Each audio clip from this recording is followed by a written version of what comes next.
Oy, di ba yan si Freya? Preyangit.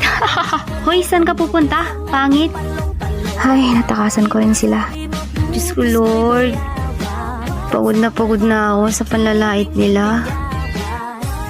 Oh, ano to? 1 million? Sulfur soap? Siyempre, 1 million. Ha? Bakit sulfur soap? Eto na yun? Ay, para naman di effective sa mukha ko to. May nagbago ba? Parang wala naman. Hoy, Freya. Grabe, ang laki ng pinagbago mo. Paano at bakit? Ano yung ginawa mo? Turo mo naman sa amin. Gusto ko rin itry.